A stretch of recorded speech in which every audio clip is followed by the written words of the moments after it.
Got the best coaches in the game.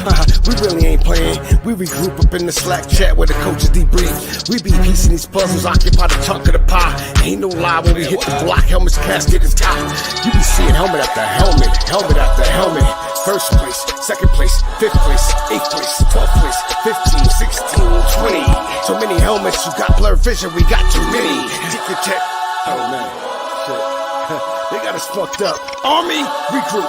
We pledge always to have that edge. We don't fire warning shots. Competition just dropped. We locked and loaded before lock. Whatever the time, yeah. Do you even correlate? Being the best requires a willingness to outwork your competition. There's always someone smarter, faster, sharper, more naturally gifted to come around.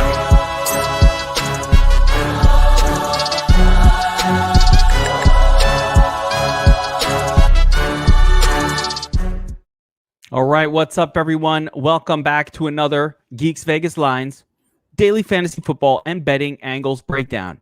We are looking at NFL Week 8, and I'm here with John, Statsational, Alessia, the sports betting and DFS GOAT himself, to break down all of the games on the NFL Week 8 main slate from a daily fantasy and sports betting perspective. We are presented by DFS Army, where you can go to crush all daily fantasy sports, tools, advice, everything you need to smash. And we are sponsored by No House Advantage, a sports props betting site for money, where you can bet on props, choose the props you want. Wait, I'm supposed to, I got the wrong banner up. Hold up, guys. Boom. There it is. Prop betting for cash. You can use promo code ARMY. Go sign up at No House Advantage to have a really awesome game format where you can basically set weights on each of your props. Your favorite prop that you choose, you set it to 5. Each subsequent prop, you do a little bit less, so you can really weigh your most confident props. You can use the DFS Army Prop Finder tool to crush over there. These are tournaments, GPP style, so you can actually win pretty awesome prizes. I play there. John plays there. You should play there. No House Advantage props for cash.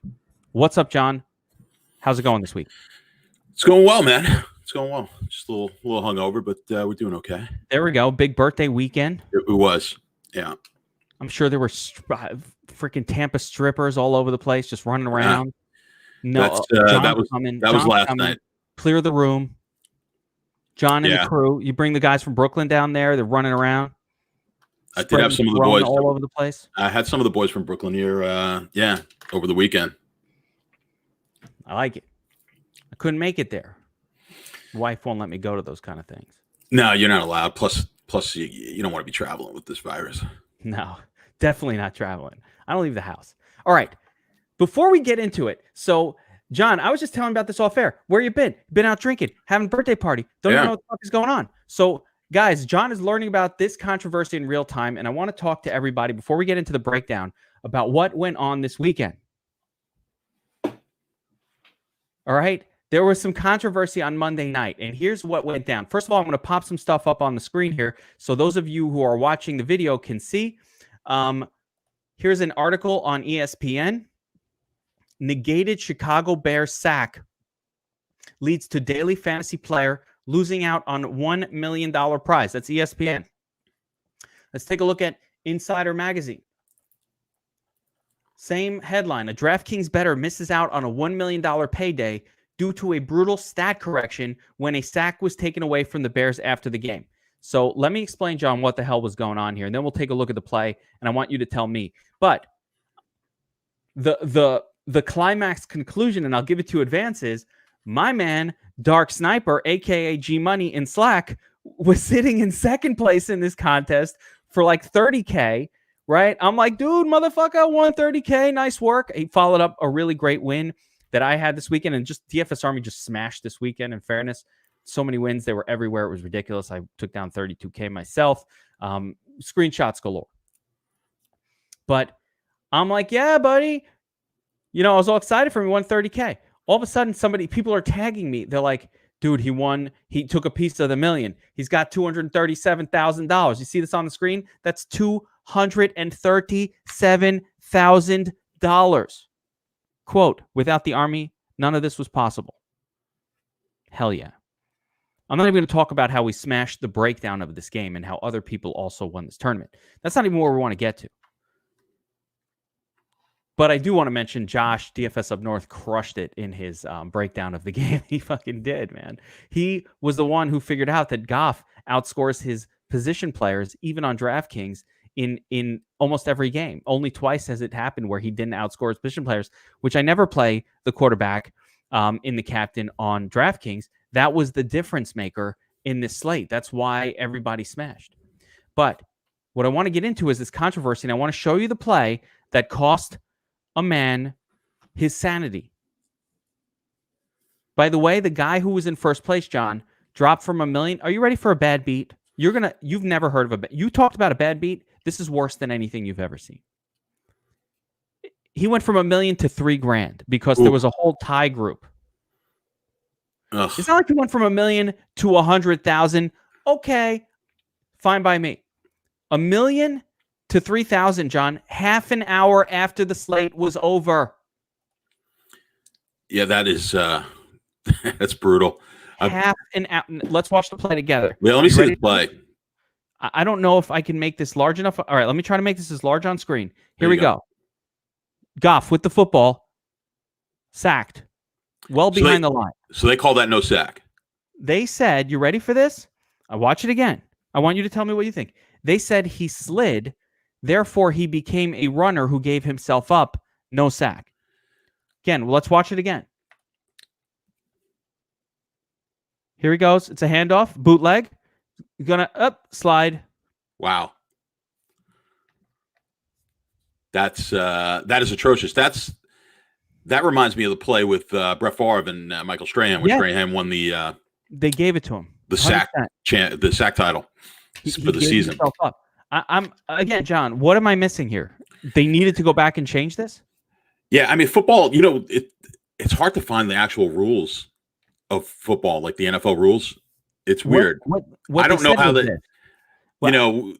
To me, that's a sack. What they said was this: if this defender here, just because you give yourself up, he touches him before he gives himself up, it's a sack. But I've seen Tom Brady and Peyton Manning just go down instantly when they have pressure, knowing that they're not going to be able to get away from it. That doesn't count as why wasn't that being? And that's a sack. Yeah, of course it's a sack when they do it. Listen, it's over. It's past now. But if I'm that dude with the $1 million, I don't even know. I'm curled up in the fetal position, crying over this.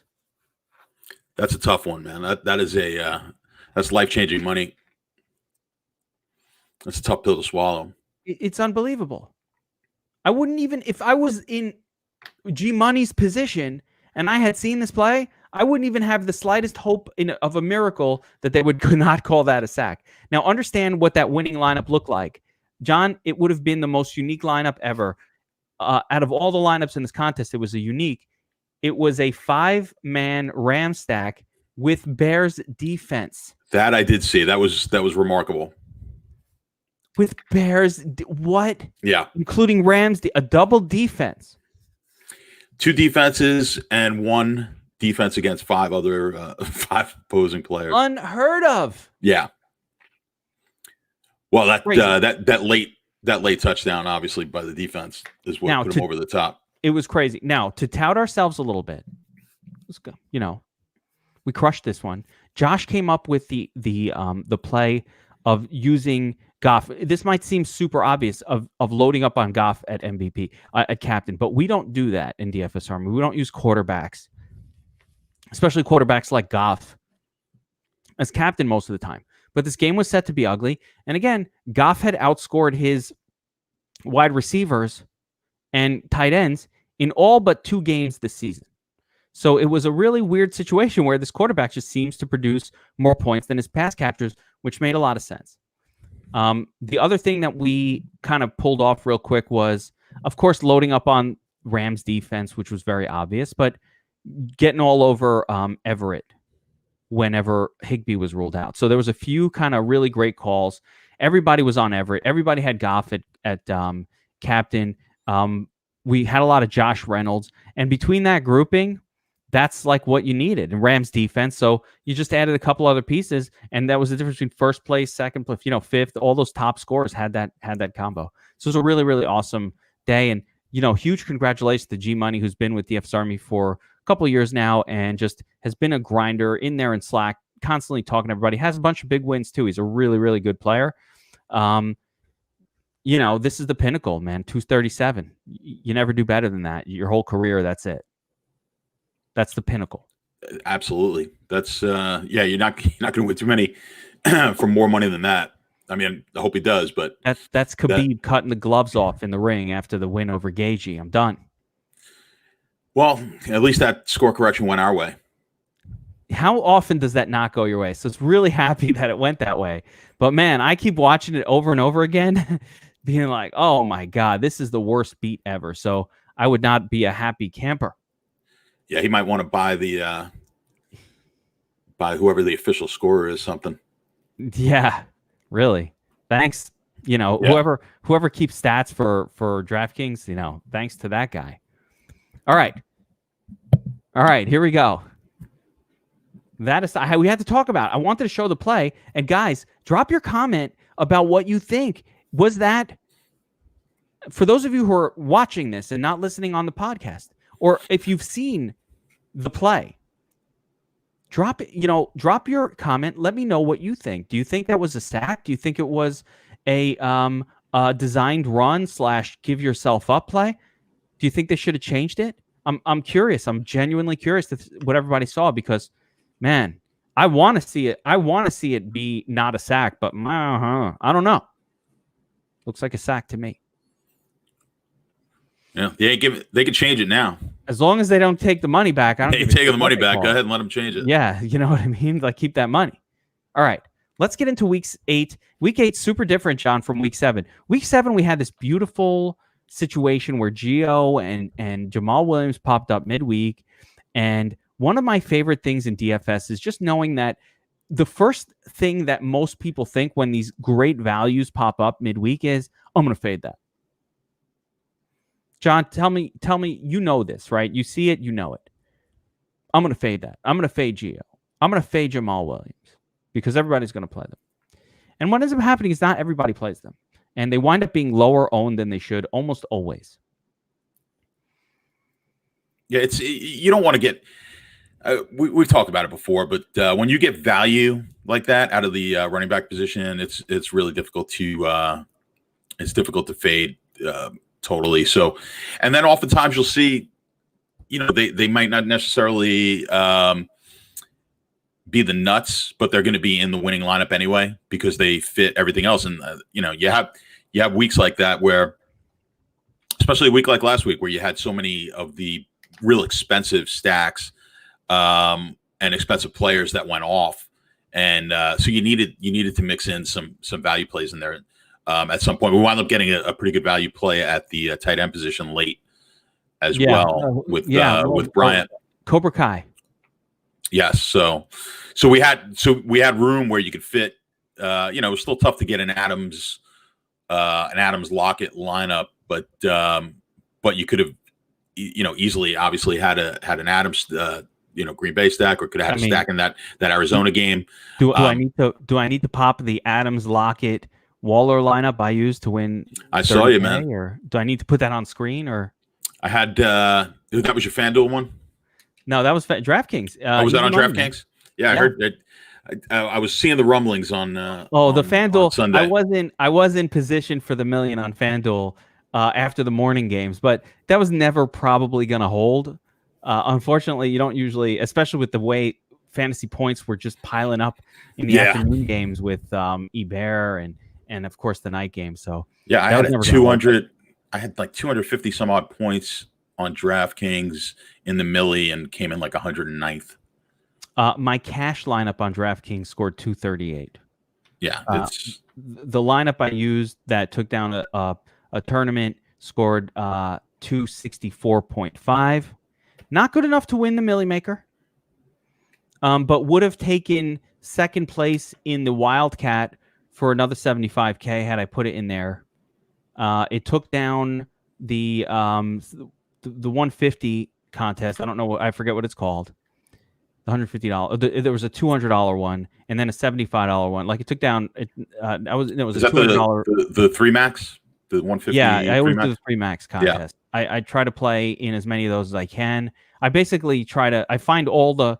What I do is I tell people one of the things in my notes is I call them 3 max contests, but those are just my handcrafted lineups, and I'll make 10 or 12 of those every week, and I try to max out all the $150 to $200 price level contests that aren't too massive. I don't want to do a $150 like 20,000 man contest or like a milli maker for 100 like you did. I don't fucking do that, but I'll do like the 1,200, the 2,000 entrant, the 700. That's the sweet spot. I think that's where I want to be. But it was a Lockett. It was a Lockett. So what I did unique was I did Adams with Lockett, and the reason you couldn't fit it most of the time is because you're trying to jam DeAndre Hopkins in there with Kyler Murray. I used Murray, but I did not use DeAndre Hopkins. I just favored Adams in general, and it might not be the best process, but I literally ran Kyler Murray essentially naked or in a stack with Lockett because I figured Kyler Murray does enough with his legs that I don't need to stack him. Could have played Kirk in that lineup too, but I like Deontay Johnson more. It was one of those weird situations, and the contest was small enough. The main one I entered, 500 entry, where I didn't feel like it needed to be extreme correlated stacked. I felt like, let me just play my best guys in here. Well, we talked about that with Murray and those, quarterbacks of his ilk. You can throw them in there without stacking them, or pretty smart play on your part, going at least taking Lockett on the other side. Yeah. So that was a game we obviously loved, and it worked out for you. So we talked about right here on the show. It's like the game that stands out above all others. And I think I have another game like that this week, John. I do, but I really want your opinions. There are some that I think might stand out and we might want to avoid. And I want to talk to you about that too, because your model is pointing to a game that I think will be chalk that's scaring the shit out of me. We're going to talk about that too. But let's get into it, guys. Here's how the show works. We're going to pick 4 games, the core 4. We're going to break those down in depth. And then we're going to fast through, speed round through all the other games for the main slate. We're going to avoid the showdowns. We're going to avoid the island games, the Thursday, the Sunday night, the Monday night, and stick to the main slate of games. So here we go. Let's bring up the odds table. The first game that we're going to talk about in the core 4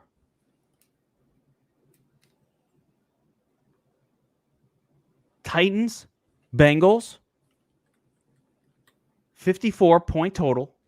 Titans come in favored by 6. And this is the core 4.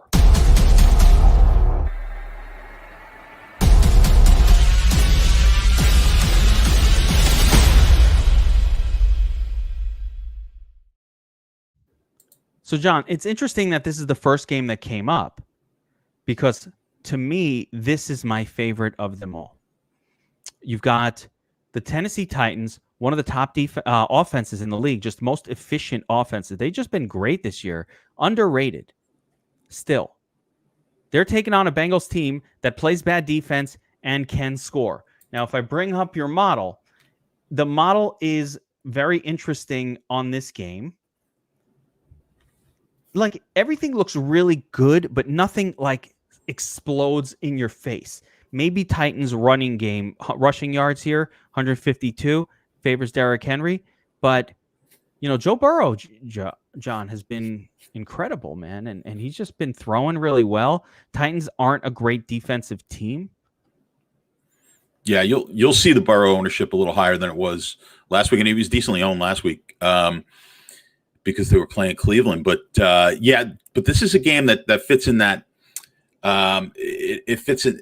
Well, the spread isn't as tight as I might like it, but when we look at the model, these are 2 teams that we're projecting where you said not necessarily, there's no 350-yard projection there passing, but when you have 2 teams that are 270, 280, I like that because You've got, if you're looking at the page that you're looking at now, these are two teams. When you go to that far right column, these are two teams that we like to target in game stacks, and they're playing against each other. So that's really that's what makes this game one of the top plays here for game stacking. Obviously, the total is going to bring you towards wanting to game stack this. And interestingly, all of a sudden, AJ Green has become an interesting play. People were giving up on AJ Green, and now we're seeing his ownership this week will be reasonably high. Derrick Henry was just not a play for me last week. Nope. This is a spot that he should just go off. So 150 lineups, I didn't use him at all last week. This week going to be a totally different situation. Absolutely. If you look at the model again, you got Cincinnati showing a plus 41 here in the all-important pass offensive defensive category that really leads to an understanding of who is a good team to target against. You've got Tennessee 30, so two positive numbers. Essentially, these are both teams that produce above average fantasy totals and yardage totals for the opposing offenses, which leads to high scoring fantasy events. Now, John, looking at the lines on this game, what kind of betting angles can you see here? I mean, Titans -6, 53.5, or anything missing here? Which side? I have a hard time kind of looking at this game and being like, I want to bet one side or the other. I think I'm probably on the underdog, not necessarily to win, but potentially just 6 points seems a little wide here. But I don't know. I could be off. What do you say? Any betting angles here? You're usually on the square side, but you're on the sharper side. With this one, the public really just views that 6 points as being light.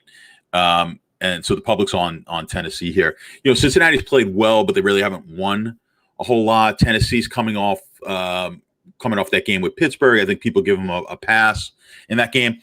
Quite frankly, I kind of like where you're going with this. Tennessee has just they have not been that good. They've been really lucky, I think, to have the record that they have this year. They just have not. They easily could have lost another let's say 2 of the games that they played, and then we're talking about a totally different team. And when you look at the stats, typically the teams that we like to that fall in that really good game stacking situation tend not to be the better teams. So record wise, yeah, Tennessee's been good. They obviously went to the championship game last year, so they have that cachet. But I don't think this is that great a team. So I can totally understand where you're coming from on the +6. I was afraid last week. I was on Cleveland last week, and the extra point that was missed cost me they wound up pushing instead of a win. But I was worried about it because I just keep feeling like the Burrow coming out game was and it really did last week. I mean, he was on fire, but Cleveland was able to pull that game out. I think we're just going to continue to see really good things from Burrow. So yeah, I could see this game being a little tighter than the 6 points. Yeah, it's been a positive. You mentioned AJ Green, but they have this great suite of weapons between Green, Boyd, and T. Higgins. So he's got a lot of people to throw to. One thing about Tennessee, like they sometimes play really good defense. Like you watch them and all of a sudden they'll stifle a team. I think they might have, I can't remember, but I know there was a game maybe it was Jacksonville who sucks, but they'll come out and they'll just really stifle a team one week. And then the next week they'll kind of look really, really mediocre defensively. There's nothing stand out about this defense for the Titans. There's nothing like special. There's no scary player in there. There's no elite cornerback on the team that you can't throw at. So there's nothing really distinctive about the Titans defense. Part of what I think they do well with is being able to control the football on offense and preventing the opposing team from having the football. But at the same time, when the Titans have been behind and needing to score and throwing, A.J. Brown's out there making giant monster plays. Ryan Tannehill somehow produces really good fantasy scores almost every week. He's super consistent. Also a guy that not a lot of people like to use. But the side of this game that interests me a little bit more on the passing side is the Bengals, because there's virtually no chance that they're not throwing the whole game. Like I don't know what scenario goes down where they're not just throwing the football, especially with Joe Mixon hobble. I don't even know if Mixon will be back for this. Yeah, we don't know on that. Like with no Joe Mixon, it's even better. They're just going to be throwing the whole time. So in a week.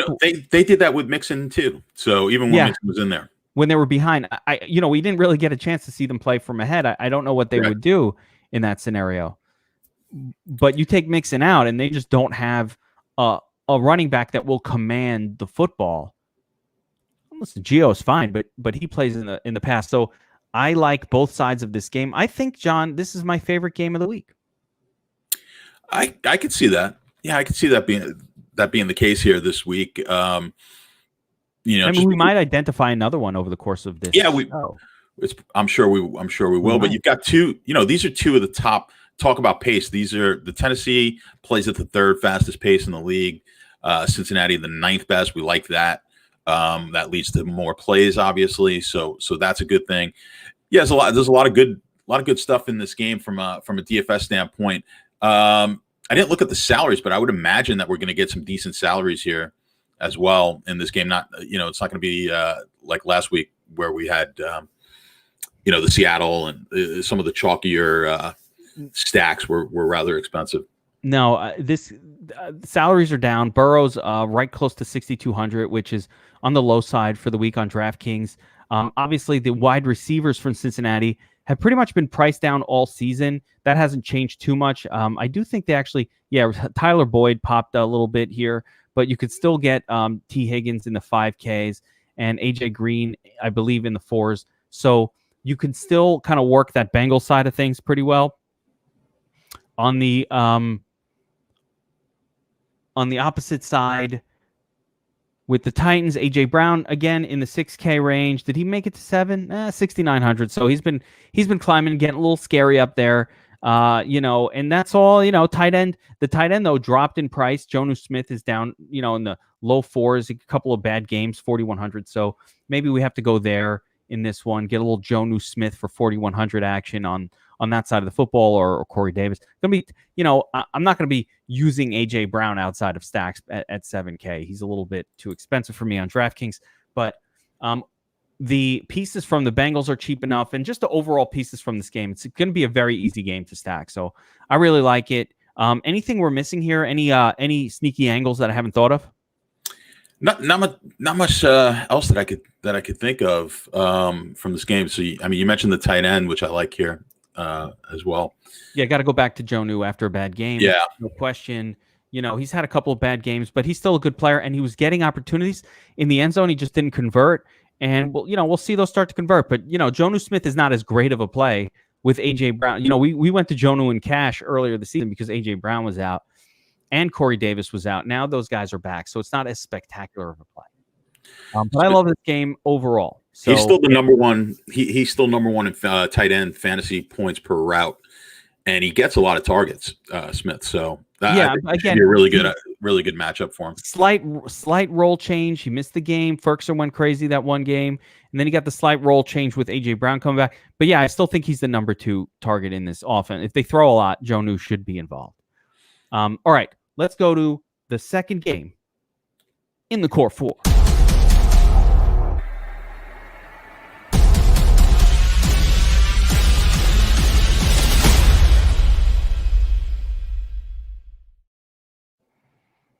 The Cleveland Browns take on the Las Vegas Raiders at home. The Browns are a surprising, for me, 2.5-point favorite. Game total, 52.5. I'm already hearing people talking about this game, excited to play this game, interested in this game. I'm still like, wait a minute, the Browns are favored? What? So what the hell's going on? They should be favored in this game at home. Obviously, we don't weigh that nearly as much as we have in the past, but this is weighing. Even neutral site, they're going to be a slight favorite. Okay. Over the Vegas Raiders. So yeah, I think the line is fine there at the 2.5. Just trying to see if I have any info on just where the money's coming in at all on this game, but yeah, well, I guess the market kind of agrees with you. So we're seeing about 3-1 the money on the Vegas side. Which, all right, so that sort of that does actually surprise me a little bit. Remember, people are misconstruing the loss of Odell Beckham Jr. They're looking at it as a negative, but what they're not understanding is that is a addition by subtraction situation for the Browns. In which way do you mean? Odell. You think the team is better without Odell? Yes. Yeah. Well, I'm not a big Odell guy as far as team goes, so I can agree with you there. I thought the Giants were smart in getting rid of him, although they, I don't think that's the move. That's put the Giants where they are. But I mean, the Giants could use an actual wide receiver. Yeah, maybe Odell should have stayed with the Giants. Everything would have been better. But like that whole team started. I was talking to Statsational about how that game went, and he was like, that game, the Browns offense like turned around and looked a million times better when Odell finally came out of the game. And Rashad Higgins catches 6 of 6 passes, 115 yards, and I'm like, Rashard Higgins had a better game stepping in for Odell this week than Odell has had in 2 seasons with the Browns. Yeah, toss out the Dallas game, but that game was bullshit. It was running. I know. It was bullshit. Jarvis Landry throwing passes. Trick plays. That was trick plays and nonsense. The fucking Rashard Higgins has a 115-yard game. And I'm like, wait, has Odell ever had like a 100-yard game with the Browns? What the hell's going on here? Well, that's so they played better without him. But overall in this one, here's what's interesting. And there is an incredible DFS angle that I want to talk to you about in this game. Derek Carr is being talked about as the cash play of the week.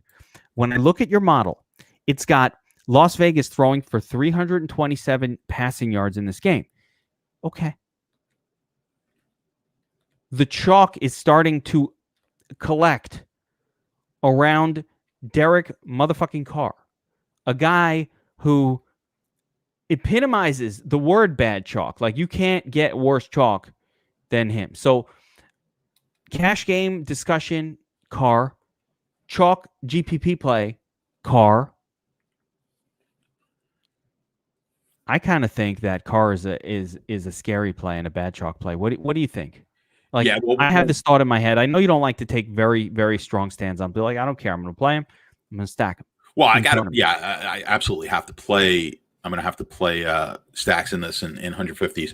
But when you bring it up the next game and I scroll down, I'm like, okay, let me see what the next one we have up. And I saw it was this game. I knew right away you were going to say the potential is there for this game to just be a bust for us in DFS. And I tend to agree with you on that. So of the games that we're looking at and that we're focusing on, this would be one of them where I could see I could see that we just don't get that scoring. So obviously we're looking for high total games, and not only that, but the high total game also has to go over.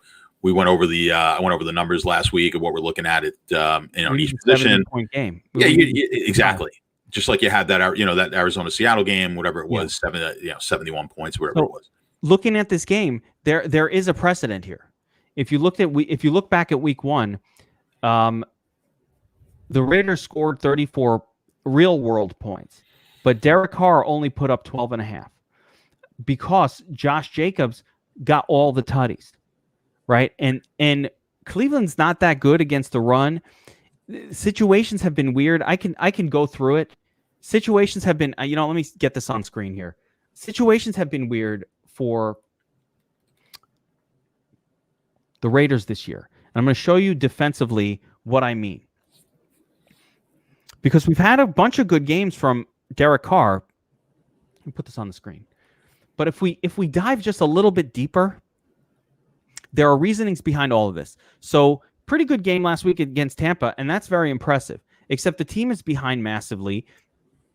And again, Tampa is a team that you can't run against. So they had no ability here to do what they probably want to do, which is lean on the run. I can make the same argument for the game against Kansas City. No ability to run the foot. Listen, their offense did well, considering it was KC defense. But they're behind the whole game. Actually, they actually weren't. But they were scoring. They were knowing basically they had to score a lot to keep up with KC, so they're throwing a little bit more. Okay, fine.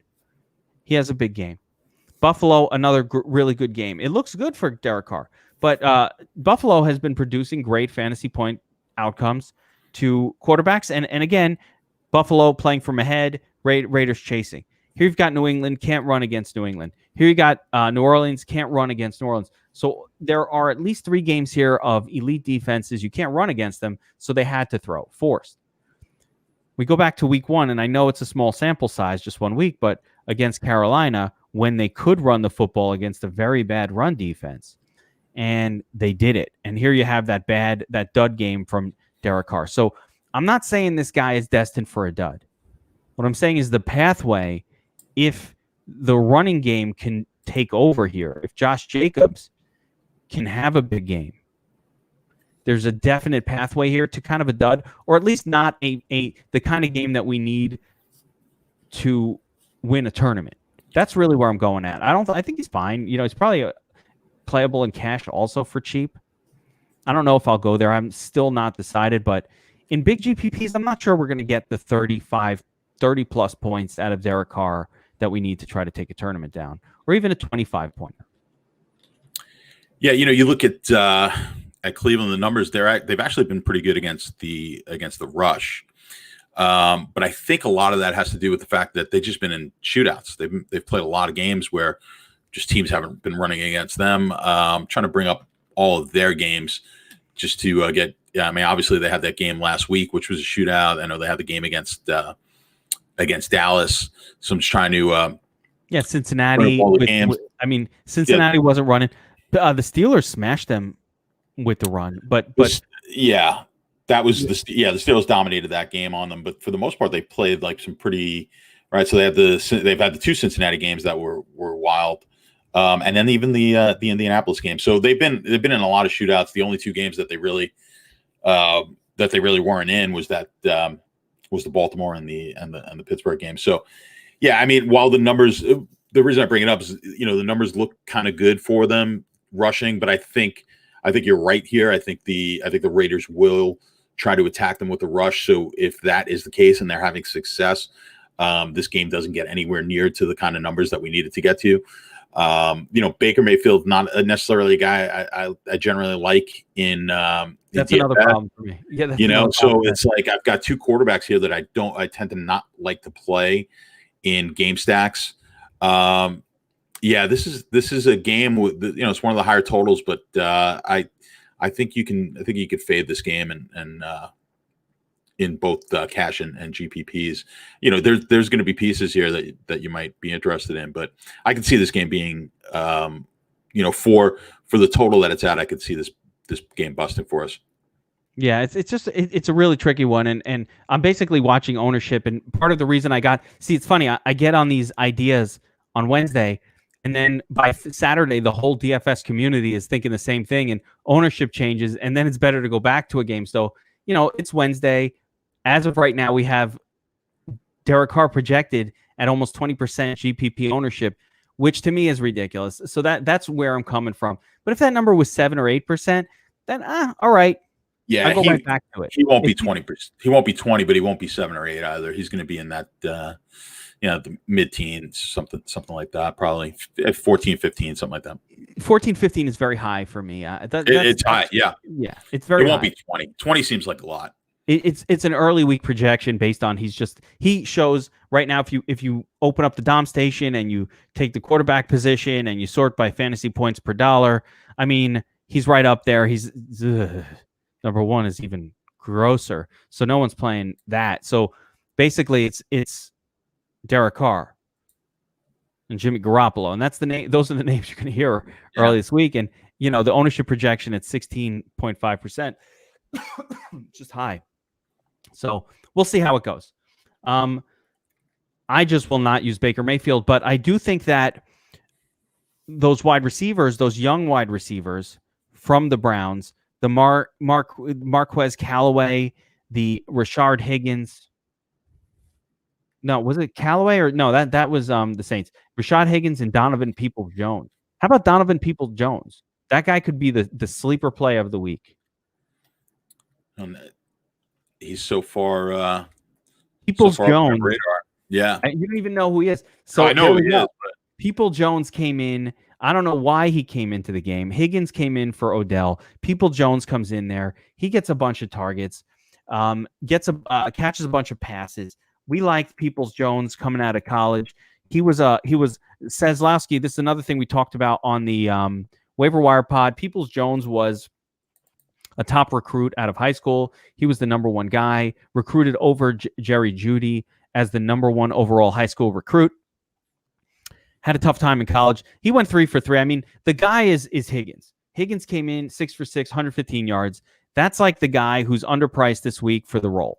And I think Higgins, actually, Rashard Higgins, not T, Rashard Higgins may end up being the chalk wide receiver play this week. Look for Rashard Higgins in your cash lineups, potentially. Well, I'm not sure if I buy it. I'm probably not going there. You know, we've been talking about these four, the 4-man stack, game stacks. But I don't think this is going to be one. But I think you could see a piece, like we could see one piece of this game find its way into a winner. So, but this is not going to be a game that you're going to want to heavily stack. No, we could use pieces most if you stack it. Yeah. So we'll see how it goes. All right, let's move on to the third game in the core 4.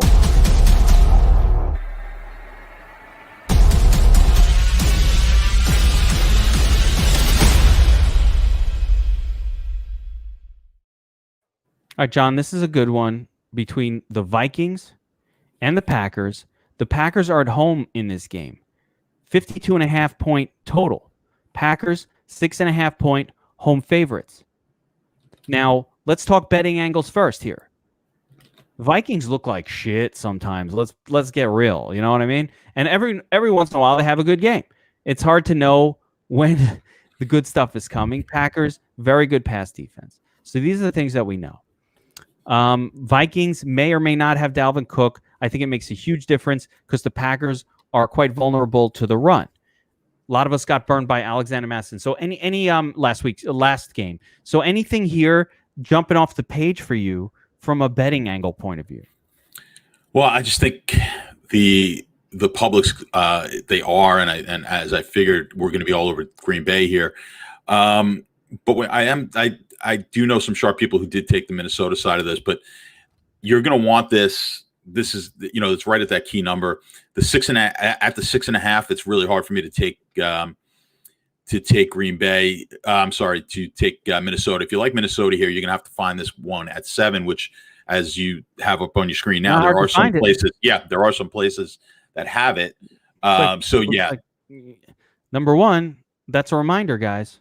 When you're shopping your lines, go to DFSArmy.com, go to NFL Live Odds, and choose your state. You'll be able to shop your lines. How are you not doing this? I don't understand. Do this. Yeah, I gave out half the point. You will be a more successful bettor if you do this. Yeah, I mean, literally, if you could beat the line by a point, I think I've spoke about this, so people might be tired of hearing it. But if you can beat the closing line by a point, and know nothing else, you will be profitable on the season. So I already gave out a few games this week. This was not one of them, but I want to get some of these lines. If you look at these lines, they're so tight to like the 3s and 7s this week and the 10s. There were a few games where I really wanted I sent them out on Monday to our subscribers because I want people watching this all week to get the right line here. When you could get, if you want to lay the favorite at -3 or -2.5, I mean, that's just a huge difference. So we've got a lot of games that are on that are on that level. Yeah, this really wasn't one of them, but this would fit if you do like the dog here. You've got to be able to shop either or. You've got to be able to get yourself -6.5 and +7. Those are available. They're easily available. That's a great thing on this with that with the page that you have up right there over at DFS Army and Sports Bet Army. We've got the same page. Sports Bet Army does have the same page. And by the way, that requires a mention, guys. If you're watching this and you just heard John, he says he sent out his picks, some NFL picks early, get you in on these lines early. If you're a Sports Bet Army subscriber, if you sports bet, if you like to gamble on sports and bet on sports, not DFS, you got to check out Sports Bet Army. That's the community with John in it, where he's sharing his tips, he's tipping his picks. There's there's a number of pros over there. Fight On, 2016 Ryan, and Anthony P, and we've got Sniper on the MMA, and myself. My MMA bets, by the way, literally have not. When was the last time I lost an MMA event, John? Like I honestly can't remember. Like the record of profitable MMA events is beyond. I don't want to bet anymore because I just want to have it like now. I want to fucking Khabib retire as the GOAT of MMA betting. Like, yeah, we haven't had a losing week in like 2 months. Good. Done. Number one pound for pound. No, I'm keep it going. I got some bets already for this week. But you can get John's NFL bets, college football, tennis. You're fucking crushing tennis. I don't even know anything about tennis. So golf bets and NASCAR. Everything's going on there. If you want to be a sports bettor, if you want to learn how to do it, there's a community just like DFS Army style. Sportsbetarmy.com. Go sign up. Use promo code. What code? You got a code, John? I think it's Statsational. Promo code Statsational. If you can't spell Statsational, you're probably not smart enough to sports gamble. So you definitely need Sports Bet Army. Let these guys tell you what to do. All right. Talking more about this game. I needed to do the Sports Bet Army promo because it's fucking awesome and it need, get in there. But talking about this game. The Packers side, listen, Davante Adams is the man. Aaron Rodgers doing crazy things. You want to play Aaron Rodgers every week at this point. Am I wrong? Like, is there ever a time you don't want to be playing Aaron Rodgers unless he's on the road at Tampa? Yeah, it's got to be. It's going to have to be a unique situation. Well, maybe the Bears too. Bears have been playing pretty good defense, but I mean, we already saw this matchup week 1, right? And by the way, do you remember what the total was on this game in week 1 and where it is now? It was like 48. Nope, it was like 43.5. Yeah, no one was on the game. Nobody touched this game. And I think I don't remember what the exact score was, but it was in the 60s. Both teams were in the 30s in that game in week 1. But so the times have changed. Plus, what we didn't know in week 1 was how much higher the scoring was going to be in general. We've seen we've seen these lines. Yeah, it's hard to get It's hard to get a week now without 4 or 5 games at least in that 50+ range. But yeah, so Adams, for me, I mean, we don't know about Jones yet, so that's going to be I think he's going to play from everything that I've heard and read. So I think we can anticipate him playing. Yeah. It's hard to know on Wednesday what's going to happen there. If he plays, I think he's a great play. Yeah, I think so. I mean, we thought he probably could have went last week, but the Green Bay is always extra cautious in this area. We saw what happened with Adams a few weeks ago, and he was pissed off he wasn't playing.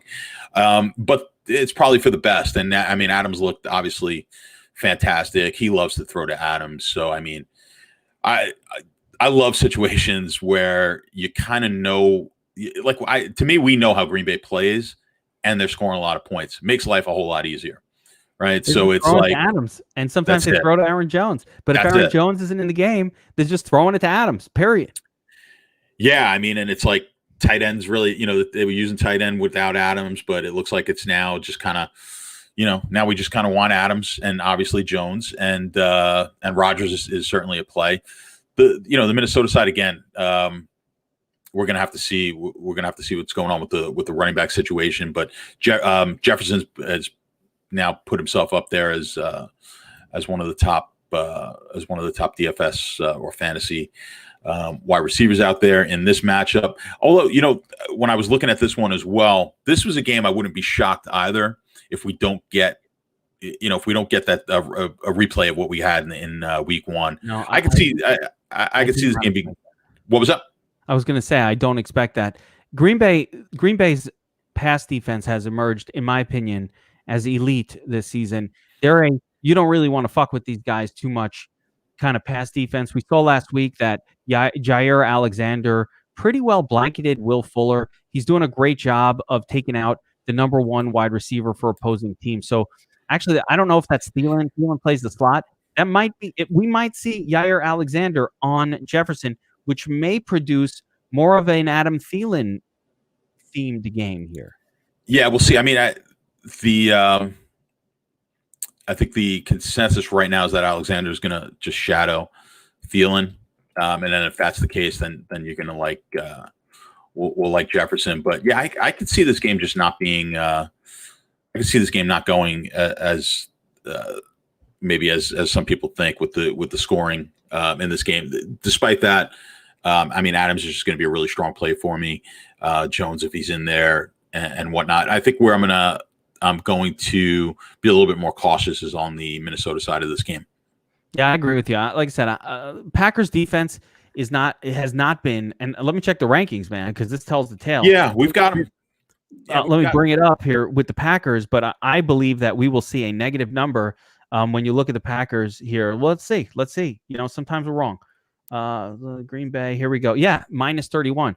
I love it when you can't see it on screen, of course, because I'm terrible at producing and doing this at the same time. But if you take a look here, 31.93 minus negative. So Packers, not a team as bad as the Steelers have been in terms of don't target offenses against these guys.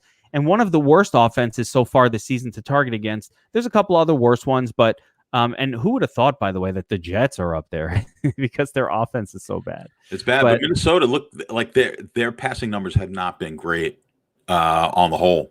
No, this season and either.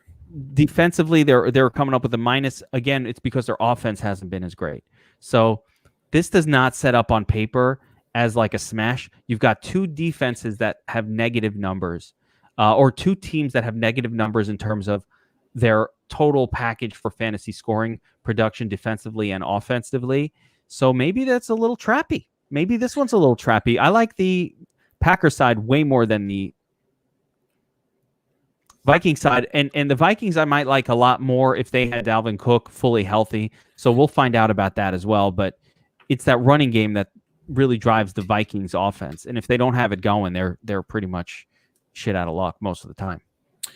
Yeah, it's odd that we're not in love with like a couple of the games that we go over that we do on this pod, but yeah, this is a game, and then even from the running back standpoint, like we don't typically like to target a running back who's getting 7 points, which would be the Cook situation if he's back. So yeah, it doesn't really. I don't like the setup here, other than maybe Jefferson. For Minnesota, I do like Green Bay, the Green Bay side of the ball, but again, it's pretty selective. We've got it's basically Adams and Jones, assuming he's in, and Rodgers. Sometimes, John, the core four is we're trying to identify the games, but this week isn't like last week. Last week there were multiple games that really stood out as this game could be crazy high scoring. This week doesn't set up that way, which gives us a little bit more edge if we dive deeper, if we think harder, and if we try to find angles that other people aren't going to find. That's how it's going to work. That's just how it is. So not every single week sets up with a game with Seattle taking on. Who they play Sometimes it's easy. Yeah. I'm looking forward to Friday. I don't know if Burns is coming on again, but Friday we do the Wolfpack podcast, and that's where we get into a little bit more deeper detail on the games. Deeper. And also, really, the most important thing is the lineup construction. I'm curious to see. I'd like to talk to Burns what his opinion is on, because we've been seeing, like I mentioned before, these format stacks. There's not a lot of games here that I love the format stack. Maybe this is a week that we get away from that. But I'll be curious to hear his opinion. I'm gonna have to look at it a little closer myself. So for those of you who get the who are VIPs and can watch that podcast, that's a good one, especially when we've got special guests in there. Everyone we bring on, they're pretty top notch. And but yeah, I'm curious, because to me the construction of your lineup is as important, if not sometimes more important, than the figuring out the players to play. I think a lot of us, a lot of people could tell you, Aaron Rodgers is good, or Devontae Adams. Like, we all know Devontae Adams is good. But are we playing this are we stacking the game? Are we stacking the game 4 ways? That's more important to me. So, yeah, Friday will be interesting. On that note, speaking of the VIP only podcast on Friday, if you're listening to this, if you're watching this, and you're still not a DFS Army VIP subscriber, you're really missing out. If you play DFS at all, and again, our subscribers always get pissed when we do anything public. I got to be honest with you. This is our primary public pod. This is the one thing we're doing that's open and free for everybody to listen to. We want you to get to know us. We want everybody to do well. But if you really want to take your game to the next level, you got to sign up as a DFS Army VIP subscriber. use my promo code GEEK. It's 20% off. This literally costs about $1.25 a day for DFS Army VIP, John. And everything that you get, ownership projections, player projections, the domination station optimizer, the chat, we teach you how to use the tools, the whole suite of tools, the power rankings, all of this on screen here is just for football. And we've got some shit like this for every sport. I mean, I can go through them all, the prop power rankings, stack probabilities, the matchups tool, which is incredible, the chalkboard, leverage stacks, everything that you need, and a chat to teach you how to use this stuff. Everybody who's signed up, they know it, they love it. They'll tell you in the chat, they'll tell you on the threads, wherever you're at. They're like, DFS Army's the shit. We didn't grow by having a bunch of radio personalities. We didn't grow by, a bunch of BS. We've built our own tools. Our members win. $237K winner last week. I took down 30 grand. John's taking down $100,000 every other week. Like, John doesn't even share, guys, by the way. You guys are watching. It's been a while, though. It's been since August. Oh, come on. You had like a stretch of 6-figure wins that was like ridiculous. I've never seen anything like every second day there was another one. And like, we're not here screwing around. We play serious DFS. If you're over here trying to screw around, that's fine too. We'll take you. But the people who sign up for DFS Army are members. They take this serious. They want to learn. We've got a course. And for you guys who are subscribed, by the way, and for everybody, this is another pro tip, because I keep getting this question and it's actually upsetting me that people don't know. Under NFL, there's a tab on the DFSArmy.com website called NFL Basic Training. I want you to go to this tab and watch all the videos. These are here to teach you how to play. Bankroll management, contest selection, lineup construction for NFL, lineup construction, cash versus single entry. John, you know how many times people ask me, what's cash? What's single entry? What's GPP? How do I differentiate? I did a video an hour and a half. It's the best thing I've ever done. I'm not showing my screen again. My goodness. I did a video. It's the best thing I've ever done. Go check it out. DFSArmy.com, NFL Basic Training. It's right there. So needed to get that out of the way. We were talking about the Green Bay game, and while we were just going over this stuff, yeah. I just got a notification on the phone that Green Bay's interested in trading for Will Fuller, which will give you an idea of what they think about everyone outside of Adams. So, I mean, I think we kind of knew that. I feel like we kind of knew that, right? That their pass catchers are garbage. Can you imagine if they, number one, that will change the whole outlook of the season. Is Will Fuller even available? I don't know where this comes from, but that would be a really interesting thing if it happened. But clearly Green Bay is looking for a wide receiver, and they should have gotten Antonio Brown for nothing. That would have been easy. But back to this game, I agree with you. I think there's risk on the Minnesota side. All right, let's move on to the last game of the core four. And this one, again, might be kind of might be my favorite here. I'm just seeing some games that are off right now, and I'm trying to understand why. But we've got San Francisco taking on Seattle, at Seattle. The spread is really weird, between 1.5 to 2.5 to 3 points. The spread's all over the place on this. I almost feel like something's happening right now. Some piece of news came out that's affecting things. I'm not really. Well, we've got a lot. There's a lot of injuries in yeah, I mean, this is a really shockingly high difference.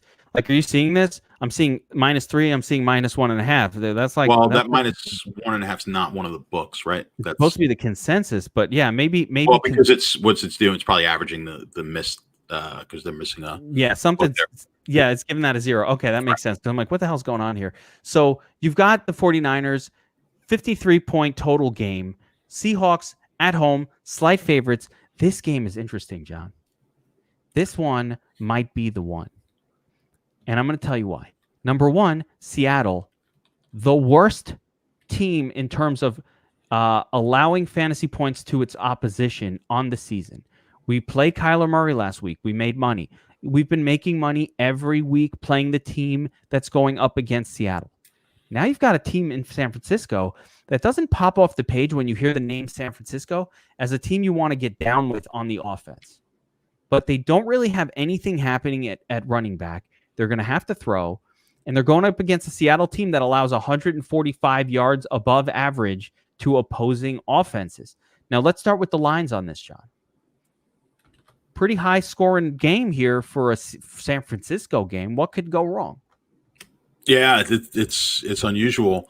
As far as the line goes, this is one that I gave out early, so I don't know if I want to tip it off. But yeah, because this was one of those games sitting at that 3 to 2.5. 2.5. I mean, you shop it, you can get 3.5. Whichever side you're on, you could be on the right side of that. This is one that I sent out on Monday. I wanted to make sure our guys got the right line. That we're able to shop it all week. And are we on Seattle minus 2.5 here? We do like we do like Seattle in this game. So okay.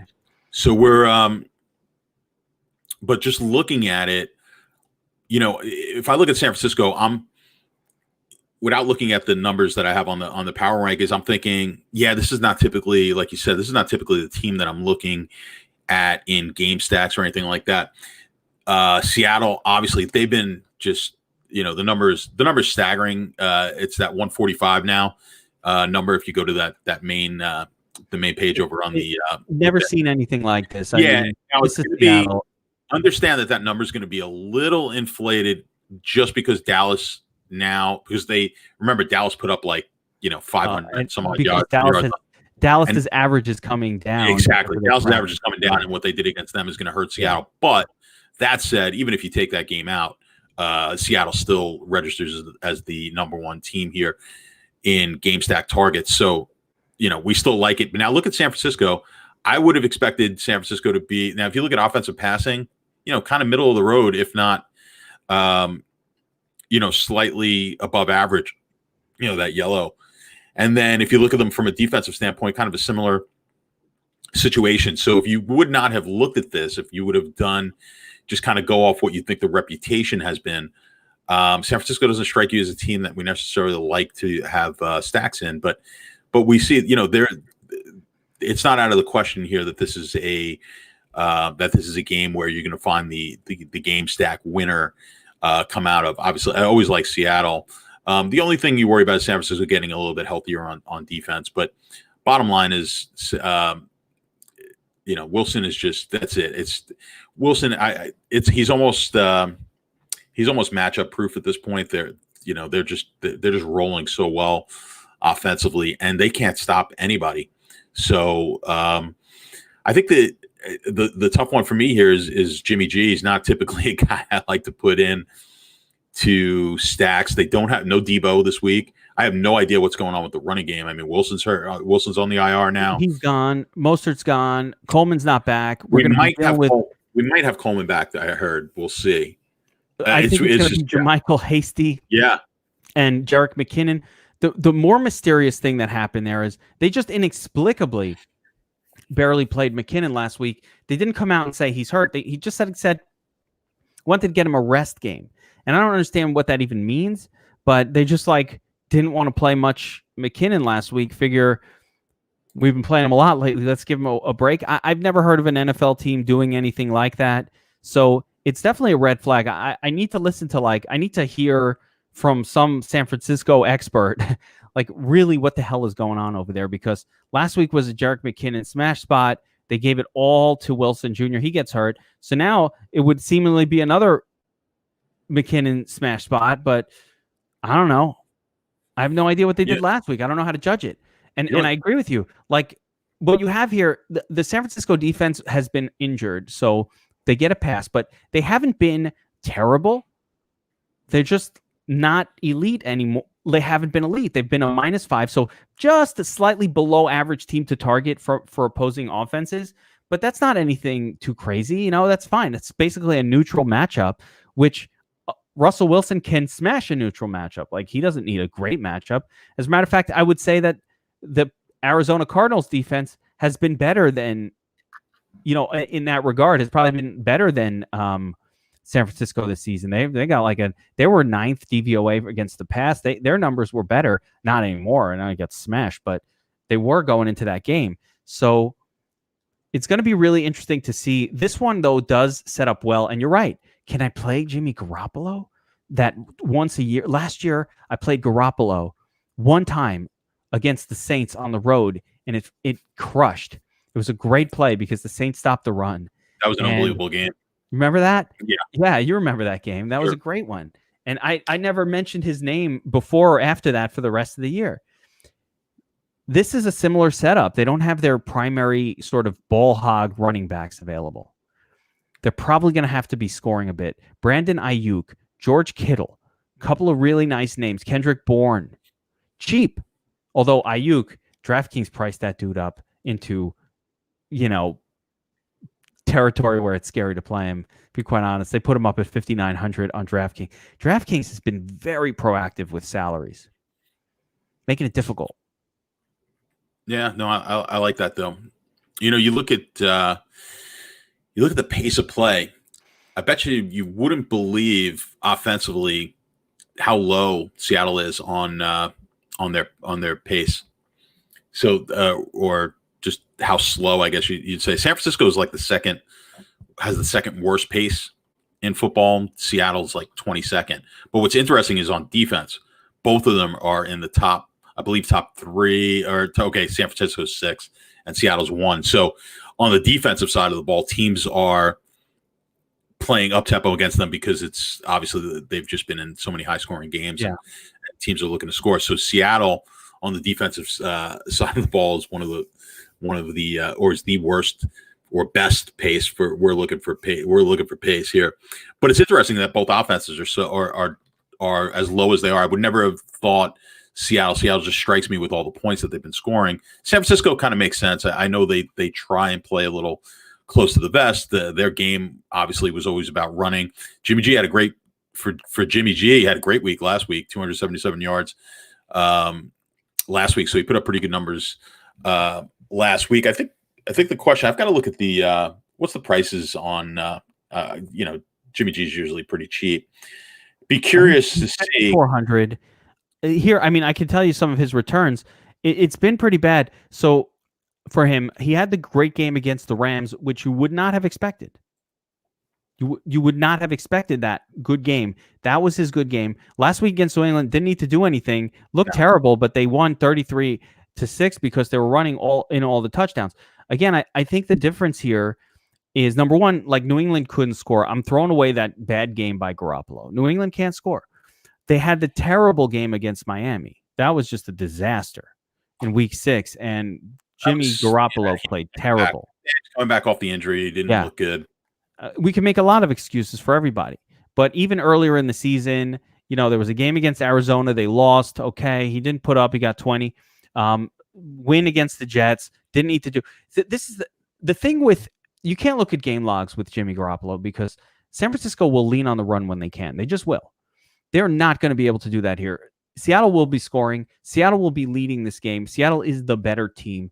And the 49ers don't have the running back that they want to lean on. They don't have that guy. So, like, Mostert's out. You can't lean on Jerick McKinnon in the same way. And if Jerick McKinnon is being leaned on, you're throwing to him a little bit. See, Lossifer is saying, I can't play Jimmy G. I get it. Listen, I hear you. But I think you got to play Jimmy G. Here's the thing with Jimmy. So you got to go back to last year. When they got in games where teams scored, and specifically really the Arizona games, right? Arizona kind of had their number last year defensively. As great as they were defensively, Arizona put up points. In those games, Jimmy G was 30-plus points in those games. Take the Saints game that you referred to. Saints were driving the ball up and down the field. Jimmy G scored like 30-some-odd points in that game as well. So the games he has scored are the games that the defense has not been able to hold teams down. So if we expect that from Seattle, they will throw the ball with Jimmy G. Seattle can't stop anybody. There's no reason that Garoppolo can't see a 30-point game this week. Well, that's really what it comes down. So people saying I can't play Jimmy G. What do you mean? There are two scenarios here that could go down. One being, listen, in almost every scenario that this game plays out, Seattle is scoring and San Francisco is either having to keep up, having to score a lot, or chasing from behind. That's there. I can't foresee the one where San Francisco is up 21-0 and running it, and Seattle's just like dicking around, trying, not fruitlessly not able to do anything against this 49er defense. I don't see that. Like, they're at home, Seattle. I don't see that. So the other scenario where he does bad is just because Jimmy G sucks. We saw a version of Jimmy G that was terrible against Miami. So like, that can happen. It's not a sure thing play because Jimmy G sometimes sucks. He could get hurt in game. Weird things happen like that. We don't count on that. We're not gonna account for that. So our main fear is not, that this game plays out. Can they run it all day? I mean, with McKinnon and JaMychal Hasty, who the fuck is JaMychal Hasty? And Jerick McKinnon, he's not that kind of a running back. So that's what I'm saying. If they can run it all day, they'll do that. But can they really do that here? The one thing is Seattle's not good against the run, so it's not like you can't run on them. I just think the bigger issue for the 49ers is they don't really have that style of running back. And like I said, I think McKinnon, if he's doing great, is probably catching passes a little bit. So I don't think that harms Jimmy G all that much. Like, I'd say McKinnon's 50-50 to run for or catch a touchdown pass. So it's not like a Mostert who really almost never catches anything. So yeah, as gross as it might feel, sometimes feeling gross is good. Jimmy G is in play. You got to play him with Kittle. Maybe mix in Ayuk. John, when you talk about the 4-man, I think the 4-man is in play in this game. Agreed. You could do Jimmy, Ayuk, Kittle, Lockett. I'm probably going to go back to DK Metcalf. I had everybody on Lockett last week over Metcalf because the Cardinals defense was really good against perimeter wide receiver. And so I just figured, hey, why not? Let's move over to Lockett when everybody plays Metcalf. I think you probably go back the other way this week because Metcalf had the big game. It'll probably flip back to Lockett. Somebody mentioning Carlos Dunlap. Yeah, he will not be able to play this week. Yeah, you will get this because you get touts probably like us talking up Jimmy G. I mean, the numbers just make a lot of sense. So, Philip, yeah, I do think that might happen because Jimmy G is going to be talked up a bit. John, I'm worried about the other side of this game. And the reason I'm worried about it is because Russell Wilson is priced up really high. Second most expensive quarterback on the slate. I feel like he needs to score 30 plus in order to get there. And this is San Francisco. And while San Francisco should be doing more offense than they normally do, can we realistically expect the same from Seattle? It's tough to say not. I mean, you say he's got to score 30 plus, but that's pretty much what he's done just about every week. Sans the Miami-Minnesota game. Other than that, he's been really 35 plus. Yeah, 35 to 39 every week. So, yeah, I'm not going to bet against it. I'm definitely going to have some Russell Wilson in here. Like we said, the San Fran defense, I think it's a little bit better. The name is a little bit better than they've actually played. I don't see Wilson not being able to put points up here. So, and I like this from a game stack standpoint, like you said. So you could do, because you could use Wilson with some of the guys on the San Fran side of the ball. Well, you get Wilson, Metcalf, Kittle, something like that. Mm-hmm. Again, Ayuk is. I actually like Lockett a little bit better again this way. I liked Lockett last week. I like him again this week. I like the matchup a little bit better against Taylor. But yeah, regardless, I think this is the game. I think you're going to want 4-man stacks in this game, 3 and 4-man stacks, and see where it goes. So I do like this game quite a bit. It's just kind of every week. But yeah, the whole Jimmy G thing. I mean, there's this situation. We don't like playing certain. No one liked playing Trubisky when he was playing, but there was certain weeks where you kind of had to play him. And this is the case with Jimmy G. He's had moments, and this is a situation where it sets up with the game total. And as I said before, if teams score on his defense, they're not afraid to let Jimmy G just get back there and try to air it out with against whoever he's playing. So the games where they smash, and even if you look at my numbers, like, they're not projected for all that many yards rushing. They haven't been the same team. They're not rushing for 200 yards a game like they were doing last year. Well, now that's another component here, by the way. We don't know if Seattle's going to have any running back ready for this game. Seattle might not. Yeah. Well, yeah, because Hyde. That's another good point. Is what we use for Seattle. So, and I was thinking about that earlier today. I'm glad you brought it up. I'm like, Seattle's not going to run the ball here. Like, they're just going to throw the ball. You can't really run well. Like a Mostert can run on the 49ers. He'll break that defense eventually in a really great game. But you mean Carson? Yeah, well, no, actually, not. Thinking about it, no, Carson would not be good for this. A Mostert could break a good defense against Seattle. I got it. Yeah, against Seattle. But like on the Seattle side, they have no one. Carlos Hyde, he's hurt. Chris Carson seems hurt. Who else is there? Homer. Yeah, he's hurt as well. I forgot who they have. Brenton Dallas Cannon from the Jets. Dallas. Is that guy there? The guy's name is Dallas, right? Dallas. DJ Dallas, who fine. By the way, if DJ Dallas starts in this game, I have some interest. But again, I'm not trying to target running backs against San Francisco anyway, so it doesn't really matter. San Francisco defense will be good against the run. They're that kind of front. The risk. Wilson bad games happen when they just run the football. Yeah, DJ Dallas 4K. I mean, if he's the starter, I'm playing him, dude. I don't care. I'm playing him if he's a starter. The Wilson bad game is going to be they go up. They go up 21-0, and then they try to pound the ball, and San Fran has no answer. Or the Wilson bad game, just San Francisco can't score. They kick a field goal. It's 10-3. Seattle will just like kind of chill in that kind of situation. If the opposing offense isn't moving the football, Seattle will chill. They'll kick a bunch of field goals. Like that can happen. There's a version of this game where Seattle winds up kicking 4 field goals, maybe 5 over the course of the entire game, scoring 1 touchdown. They end up 23-9. There is a version of this game that plays out that way. Yeah, someone's mentioning the tight ends. I don't love the tight ends for Seattle. No. Here. No, I like Kittle though. Yeah, well, you have to like Kittle in this game. Yeah, for sure. But I'm not in love with the Seattle tight end situation with Olsen. Well, let's move on.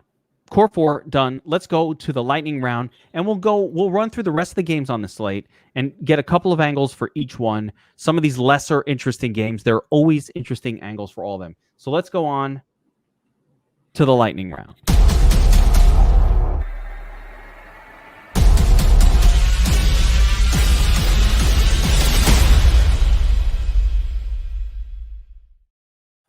All right, John, here we go. First game on the lightning round. We've got the Steelers and the Ravens in a gross defensive slog of a matchup. Possibly. But maybe not. Maybe not. 46-point total. Ravens home, 3.5-point favorites. Any interesting betting angles here? Steelers good, Ravens good. It's a divisional matchup. Does not look great on paper. It's a game I'm probably going to be avoiding. I haven't given anything out on it yet. Probably won't be. Low total makes sense here. DFS standpoint, we've talked about this with Baltimore. We're kind of been fading Lamar Jackson. No reason, we don't like the target against Pittsburgh, so there's no reason in this game to get overly excited here about Jackson. And kind of the same thing on the flip side. Not a whole lot that we're going to like. Pittsburgh, Baltimore's played pretty good defense. I'm going to bring up my numbers just to have a look, but I'm pretty sure Baltimore are like the worst teams to go up against. If you look at your model, it is it's brutal, evident that these are not the teams you want to screw with. Baltimore -66, Pittsburgh -33. It's just not good at all. Expect lower than average production for both of these offenses. The only thing that makes the game interesting is it should be close. I don't like either defense here. This is just not. I don't want it. Yeah, I don't particularly like the defenses either. We've talked about that. Don't necessarily look at low point totals for your defensive plays. That's not always the best case scenario, and it doesn't really correlate well. So, yeah, defenses I don't love. Any bets here? I mean, what do you think? No, there's no bets either. Yeah, no bets for me either in this game. This one's above that 3 point. Now, if you could get Ravens -2.5, is that interesting? The Ravens -2.5, or do we like Steelers +4? Yeah, I mean, certainly, if I was going to, if I was in some sort of an office pool at +4, or at the 4, I would take Pittsburgh with the points. I think Pittsburgh. I feel like I don't want to say they're underrated because I think people do know how good they are, but it's a quiet team right now. I think they're kind of quiet. This will be a big game, so they come out and win this game. You'll hear a lot more Pittsburgh chatter. Steelers, for those of you Steelers people, Pittsburgh crew, blue collar folk in Pittsburgh. Steelers, lunch pail carrying people who live in Pittsburgh. Steelers look really good. There's nothing not good about this team. They run well. Their defense elite. Their passing game fantastic. Everything looks good. You guys are setting up for a nice year, Pittsburgh Steeler fans, this season, and I think you will be relevant in the playoffs, and we'll see how far they can go. Dark horse. All right, there's another game here. Next up on the lightning round, John. I want to talk about this game because there is this contingent of people who like this setup. I'm not one of them, but the Chiefs, 18.5-point favorites. Jets, 49. Oh, it's a high total game, 49. Let me make my donkey face. Okay. High total game. So 49 points. Chiefs 18-point spread. Any betting? Do you bet this, man? You want to take the Jets? This is a game. This game would actually fit the old correlated parlay play because you've got basically a 20-point spread with only a 49 total. So these were the ones. The under? Yeah, it's either Jets under or Chiefs over. That's basically the way it's probably going to go. Yeah. So from a betting standpoint, well, oftentimes these big spread, the largest spreads that we've had in the history of the NFL, the underdog has covered those a significant amount of the time. I don't have the exact number in front of me, but when we've seen 20-point spreads, at least the most recent ones that we've had in the last 20 years, the dog has covered. So, yeah, oddly enough, you'd want to, if you have to take this game, you'd want to be looking at the Jet side. I won't have this. I won't have this game at all. But I get why you would want to bet the Jets. I mean, to beat a team by 20 points. Yeah, it's people overreact. Last week, now I don't know how accurate it was. They were talking about this was going to be a 22-point spread, and it was going to be, of course, that was going to vary based on how the Jets looked last week. And I mean, I guess keeping the game tight, they could have won the game against Buffalo. I guess has given them a few points here on the spread, but they just couldn't move the ball against a team we've talked about. Buffalo just hasn't looked good defensively. So, without getting too deep into this game, I mean, from the Jets standpoint, I don't think there's anything you could look at. I think the fear is always, hey, this is Pat Mahomes. It's the Jets. It's the worst team. He's going to put up 1 million points. I would be a little leery of taking that tact because these are the type of games they go up early and then they kind of pack it in, and they're not going to try to run the score up. And so we could see a lot. Could see a lot out of the running game. This is also a Le'Veon Bell revenge matchup. Revenge narrative. So we've got that. Now there's 2 running backs. You can't even mess with the running back situation. Yeah. Let me break this one down DFS purposes real quick. Only the donkeys are going to play Pat Mahomes. Don't be one of those people. Okay? If Pat Mahomes does have a good game, chalk it up and give it to the donkeys. Be like, you guys got it this time. Good for you. Next time, I won't be on that side. You know what I keep hearing people keep going back to the week 1 game last year with Lamar Jackson in Miami. Yes. And it's like that's what's in everyone's head. Like that could happen again. And yeah, it's going to happen every once in a while. I think with that game, it was also week 1. Lamar Jackson was not yet Lamar Jackson, and I think they got in a situation where they're like, "We're going to show you how good Lamar Jackson is," and they just kept, pouring it on. It doesn't happen often in matchups like this. So yeah, I'm going to agree with you on that. Don't be a donkey. I'm telling you, let the donkeys remember that game. You know what you don't remember? The 30 other games last season that had the exact same setup that dudded. So you know what? The same people who were on Josh Allen last week against the Jets. Let these guys do that. Let them give it to. Here's what I do. Not to say, I give it to them. You can have those style of games. I'm going to take a different style of game. You guys take this style because you're going to get cute. Don't be that person. That's not what I'm going to do. If you want to do what John does, if you want to approach this game like I do, fuck this game. The only thing that interests me is Kansas City defense, and they're probably priced so high on DraftKings, like an elite quarterback at this point. The way they priced up defense is taking on the Jets. So without having looked, let me see. Of course, it's 4,500, another ungodly salary level for a defense. So there it is. You can't play them. You can't play them at all. Let's move on to the next game in the lightning round. Dolphins, Rams in a grosser game. Not nice. Kind of gross. But the premier of Tua. I can't pronounce his last name. Not ready yet for it. Tua. John, what's the last name? I'm not trying it. Oh, man. I knew it. I knew it wasn't just me. No, I can't do it. If Seslowski was on this, he'd have it down pat. He would. Yeah, he would know how to. He would be like, yo, Tua. I don't know how to do it. I can't say it. Tua, first game. It's not an easy one. Like, yeah, let's premiere him against the Rams. The Rams are ferocious defensively, and I love the Rams defense in this spot. I love them. The whole Rams offense is really in a good spot here. I don't often play the Rams. I definitely don't often play them on the road. And Miami defense has not been a team to target by any stretch. I don't want to go crazy here. I don't want to get super excited. Holy shit, dude. Really? Tungavailoa. Tungavailoa. Tua is much easier.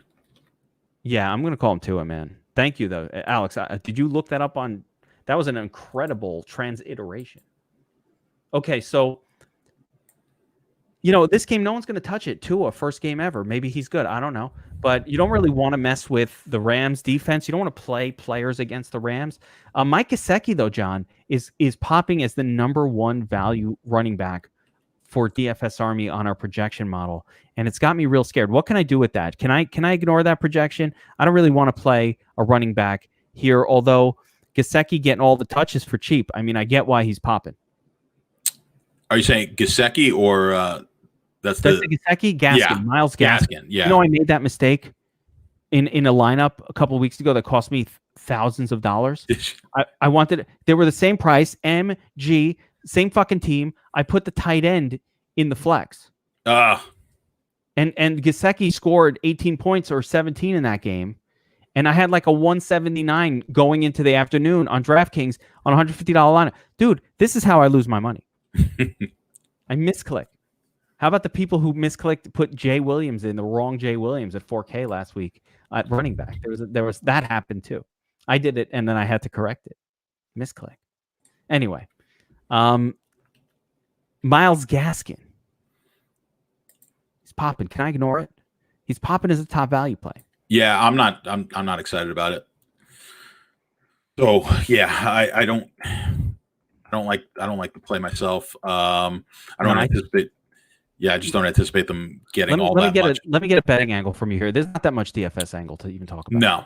Betting angle. Dude, I think we got to bet the Rams here, man. -4 seemed not enough. They're going up against a rookie. Yeah, I kind of like that. So tell me, but that's what pops to me. No, you're getting sharper, man. Oh, that's from hanging out with you. I appreciate it. I only bet MMA. I don't know anything about football betting. I never did it. What's interesting, the game, I mean, from a money standpoint, it's kind of coming in about 50-50. So here's the thing with Tua. To me, he's not playing in this game if he wasn't looking unbelievable in practice. He's got to be looking great. Now, does that mean game one he's just going to come out and, fire on all cylinders? It's hard. This is a tough league. But I almost view this in a way without ever seeing Mahomes play, where I just had a feeling Mahomes was going to be really good because Alex Smith was getting them close. Like they were winning with Alex Smith. Remember how good Mahomes was on his debut? And you're like, oh my God, what have they? Where has this guy been? But you're like, Andy Reid knew what he had and was easily able to give up Smith. A little different situation. Fitzpatrick is journeyman type of guy, and they're not winning anything with Fitzpatrick. But the team's been playing well, so that's why a lot of people were a little taken aback by why they made that move. I think Miami was possibly playoff bound. I mean, they were looking good. Well, which is why people are a little shocked by the move. And I said, coaches are there. They're trying to win as many games as they possibly can. I know they also want to bring the young quarterback along. I don't think anyone would have questioned keeping Tua on the bench for deep into this season if Miami kept playing as well as they've been playing and winning games and they had a shot at the playoffs. No one would have cared about Tua. Like is Tua going to play this week? That stopped in week 1, week 2. Everyone was asking, is this 2 week? No one was asking that anymore. And then now here he is. He's playing. So my take on it is he must look really good in practice. I firmly believe that that this came from the top and that the general manager on down made a decree that said after the bye week we'll debut Tua, and just had this idea. I firmly believe that. So that's possible. Yeah, I want to believe he's been looking amazing in practice. What I think, I don't have knowledge of it. I'm not there. I don't. I'm not fucking Adam Schefter. No one calls me. But I firmly believe that this was just management saying we got to play Tua this year.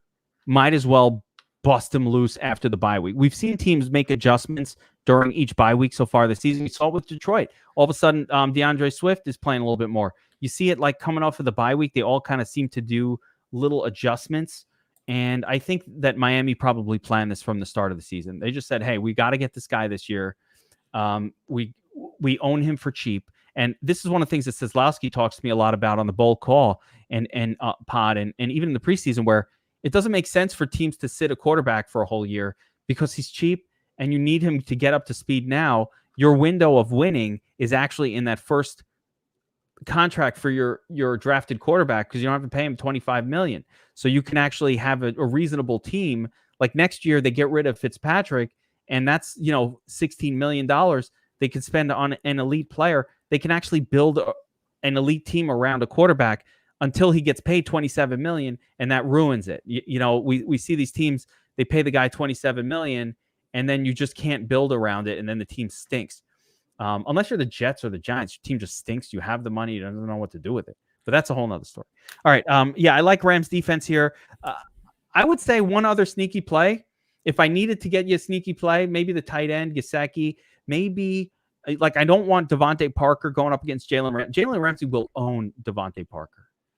So you need to go to Preston Williams. If you need to take pieces from this game, and you probably shouldn't, go to Preston Williams. And I think the Rams side is just fine. Woods, Kupp, whoever. Everett as well.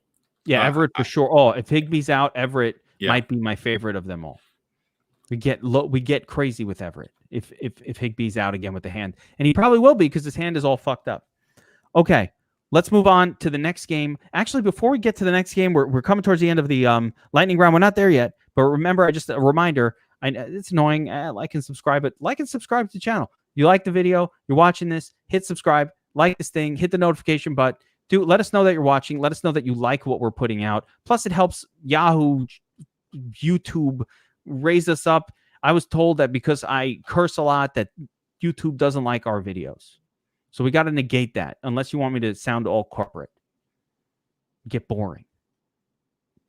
Do you want me to get boring and corporate? Or can you like the damn video? And then we can say what the hell we want. John's like, please get corporate and boring. I'm embarrassed to be here with you. No, you're not. I don't believe you for a second. All right. Next up. Colts. This almost made the core four. Whoa, what happened? Holy shit, I lost power. Wait a minute. Whoa. Am I back? You're back. That was nuts. Am I back? This was bananas. I heard you, but I don't know what happened. We power turned off. It popped and my TV went on. That was weird. All right, let's ignore what just happened. Let's go right back to it. Did you see me, or did I turn on? No, you were perfectly fine. Just everything went dark. That was weird. All right, yeah, the power went off in the house. That was crazy. I don't understand how the computer's still on. That was, again, double weird. All right, where are we? This game almost made the core four, but the problem is you don't want to be taking teams against the Colts as a liberal thing to do. But we've got the Lions at home, underdog, taking on the Colts. Colts are 50.5 point total. The Colts are 3-point road favorites.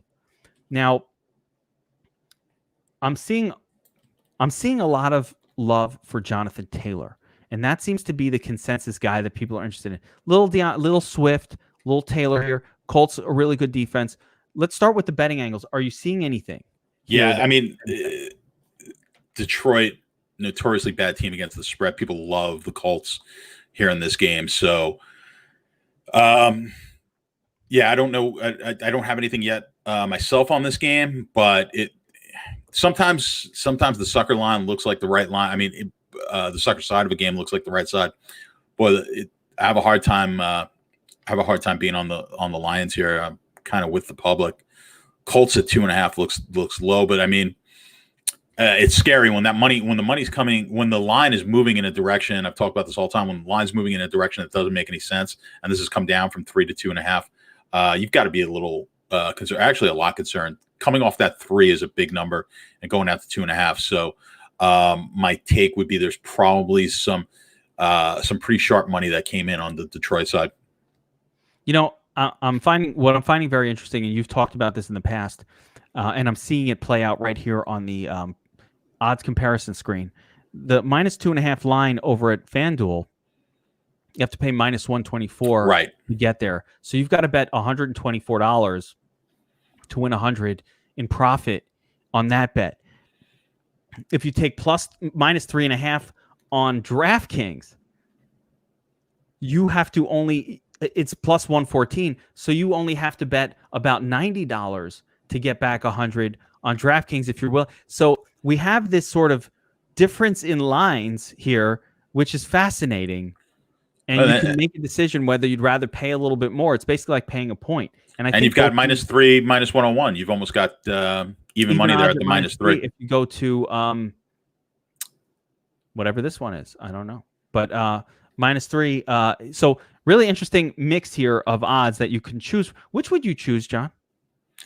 If you were betting the Colts, do you go and you pay the juice at -2.5, or do you kind of take the even -3? I'll accept the tie. I mean, how do you approach this? Yeah, I've got to do the each half point is worth a certain amount of. So we'll call these like 15 cents. I call it like the difference between the 124 and let's say the -101 is, we call that, we talk about them in cents. So it's a 23 cent differential. But anyway, yeah, from moving off the so which side, if I wanted the Colts at -3 or -2.5, is it worth paying the 124? Is that what you're? Yeah. Are you paying the 14 cents? So like in the case I'll pay 14 cents. Yes. To move down to the 2.5, it's worth the 14 cents. That game is typically, if it was -110, -3, you'd have to pay like 25 cents to do it on your own to move that. It's usually about a 25%. 25 cent to purchase half points off of the 3. So the 14 cents is actually, yes. I like that. I gotta tell you, I'm frugal. I'll take the tie. I don't want to pay more for the line. Frugal. Yeah, well, sometimes buying points. I don't typically buy a lot of points in the NFL. I do it in basketball, but there's occasions. Again, when this is the advantage of shopping lines. But you've actually got -2.5 at -120, which of course would be even better. So yeah, that's the one you would hit. I mean, if you wanted to do it, or this one here, -120. You know, you get 3 -101. It's a little better than -104.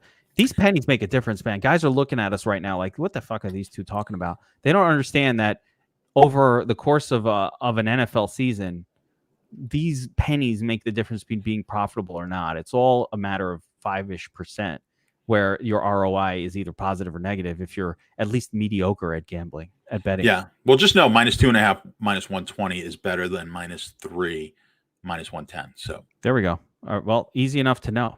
All right, that's about it, though, for that game. Somebody said failed in good spots. Doug, this is a bad spot. Like, you don't want to play teams against the Colts defense. They've been very, very stifling. The power rankings have the Colts as just a team not to screw with. Let's see if I can find them here. -24, not a team to mess with. Nothing like as bad as New England or Washington. Not a killer number, but a team that you really don't necessarily want to target. They're even better essentially defensively than Tampa, who I've been avoiding all year. So from a power rankings point of view, the total is scaring me in the sense that I feel like it's a high number, and I don't know why. It goes back to the, when a number is not what you think it should be careful of it. So does this fall on that scale? Yeah, it is surprising. Yeah, it does, because I just don't see this game being a 50-point total. But there it is. So we might have to respect it a little bit in MME. That's fair. So oh God, yeah, maybe Burton. Yeah, I'm gonna have to look at this one deeper, and we'll go over it deeper on Friday. But there we go. I could see possibly playing some pieces in this game.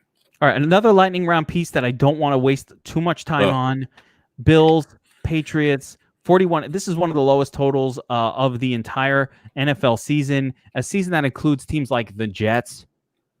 And yet here it is, 41.5 points. Can't score on the Bills. On the Patriots. Patriots can't score on anybody. It's a pretty gross situation. Although I actually think Cam Newton actually projects as the top quarterback this week. It's crazy. But I have another thought. I think Cam Newton could get benched. I think that is very possible that they could bench him. Yeah, that's very possible. If he continues to look the way he's looked, but he came out fire, and who knows? He didn't have any symptoms, right, with the virus. But no, it's not the COVID. I know it's not that. It's just amazing. He's come back from it. He's bad. Looked like this for years. I mean, This is what he's been. I'm telling you, if you spend more time picking out your post-game presser costume than you do studying offenses and defenses and caring about football, this is the result. A talented guy that just does not seem to really have the fire to play NFL football anymore. Listen, I don't want to judge. I don't like to judge, but I mean, that's what my eyes are showing. Well, again, this is interesting. We're at a low. I mean, this is a really low total for 2020. This is a total that would have been sub 40 possibly a year or two ago, based on this number. But Buffalo, we talked about, they've been great offensively and terrible defensively. To have this low a total seems really low, and the game's, 3.5. Again, this is another one that's a little surprising. Weird. I will tell you this, John. The weapons on offense for the Patriots are so cheap that they're borderline free. Julian Edelman is now 4,200. Edelman's hurt. There's something wrong with Edelman. Yeah, Edelman definitely seems he's dropping passes. Edelman is hurt. His feelings are hurt. Well, he's old. He's not with Brady anymore. And who wants to play without Brady? Yeah, I mean, I wouldn't. That's what I'm saying. I can't lose that guy. Edelman struck me as a guy that when Brady left should have retired. Been like, we had a great run. Yeah, Belichick should have retired too.